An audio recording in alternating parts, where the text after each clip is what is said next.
Olá, seja bem-vindo a mais um programa Luz, Bíblia e Reflexão da Igreja Presbiteriana de Conselheiro. E é sempre um prazer poder compartilhar a palavra de Deus com você. Eu quero meditar com você no livro de Jó, capítulo de número 5, no verso de número 8, que diz assim: Quanto a mim, eu buscaria a Deus e a Ele entregaria a minha causa. Verso 9. Ele faz coisas grandes e inescrutáveis e maravilhas que não se podem contar. E no verso 18 do mesmo capítulo ele diz: Porque ele faz a ferida e ele mesmo a ata, ele fere e as suas mãos curam. Qual é a sua atitude nos momentos das suas tribulações? Como você reage no dia da angústia, quando tudo parece conspirar contra você, quando o seu mundo vira de cabeça para baixo? Pois é, foi assim com Jó. Jó estava em sua casa e de repente ele recebe a notícia que ele havia perdido todos os seus bens e pior ainda, ele havia perdido todos os seus filhos, 7 filhos e 3 filhas. Jó então nessa hora rasga as suas vestes, se lança no chão e diz: Nu eu saí do ventre da minha mãe e nu eu voltarei para lá. Jó estava com isso dizendo que ele morreria sem levar nada e veio sem trazer nada a esse mundo. Então Jó com isso ele não pecou diante de Deus, mas o inimigo, Satanás, tocou na vida de Jó e tirou de Jó a saúde, a ponto de Jó blasfemar e amaldiçoar o dia que ele nasceu. Jó desejou não ter nascido, porque na visão e no entendimento dele, num determinado momento, era melhor ele nem ter nascido do que enfrentar todo o sofrimento que ele estava enfrentando. Então é assim, nós agimos assim muitas vezes. Nós não sabemos como agir, como reagir ao sofrimento na nossa vida. Quando nós estamos passando por algo terrível e a gente perde o sentido, a gente não sabe nem o que a gente fala. Então ele faz, um amigo de Jó que estava ali acompanhando Jó, ele vai exortar Jó e lembrar Jó que se Jó era alguém de Deus, ele podia buscar a Deus e Deus iria ouvir a oração dele, porque Deus não faria mal a alguém que fosse filho dele, alguém que fosse servo dele. Mas o fato é que Jó era um filho de Deus, um homem íntegro, reto e que agradava a Deus. Mas mesmo assim Deus deixou ele passar por todo aquele sofrimento. Certamente há um propósito nisso. E aí ele traz uma declaração extremamente importante. Porque em alguns momentos nossos, quando nós passamos pelas angústias, nós desanimamos de buscar a Deus e esquecemos das grandes misericórdias do Senhor. E aí então, qual é a postura que ele faz? Qual é a postura que a palavra de Deus e o amigo de Jó aqui registram que nós devemos tomar nos dias das nossas aflições e grandes sofrimentos? Primeiro verso 8, ele diz que nós precisamos entender que devemos buscar a Deus. Ele diz: Quanto a mim, eu buscaria a Deus e a Ele entregaria a minha causa.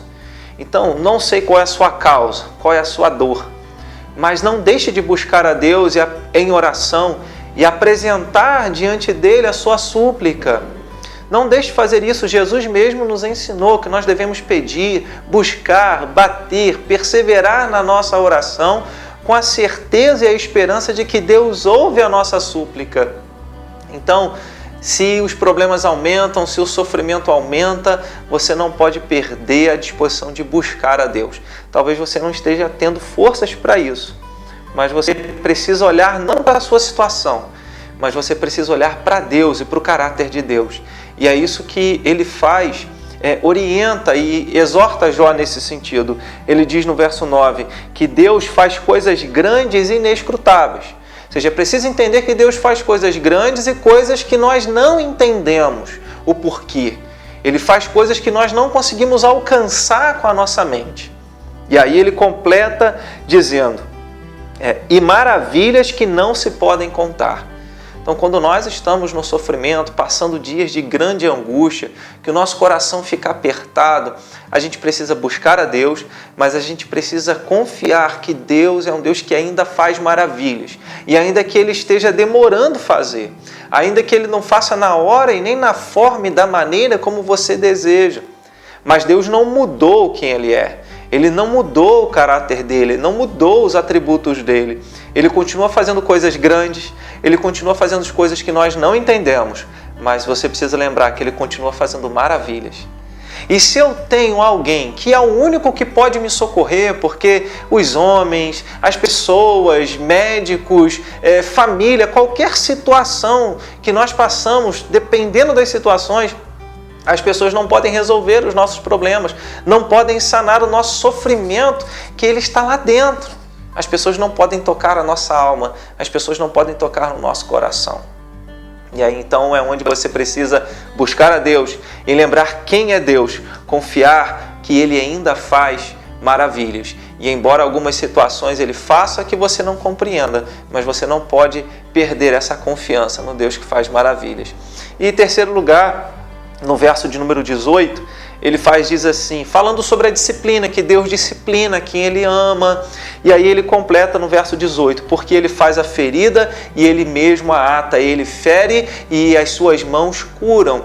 O que Ele faz, está lembrando a Jó, é o seguinte: Jó, se você está passando por uma disciplina do Senhor, se o seu sofrimento vem de Deus, se o seu sofrimento é uma permissão de Deus, confie, porque você está sofrendo agora, mas depois o próprio Deus que permite a ferida, que permite a dor, que permite o sofrimento, que traz muitas vezes a dor e o sofrimento sobre nós, Ele nos faz crescer no meio da dor e Ele mesmo sara a nossa dor. Então confie nisso.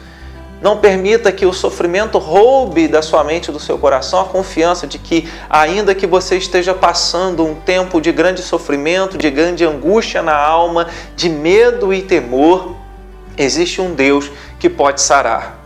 Existe um Deus que pode curar. Existe um Deus que pode restaurar a sua alma e a sua alegria. E esse é o Senhor Jesus.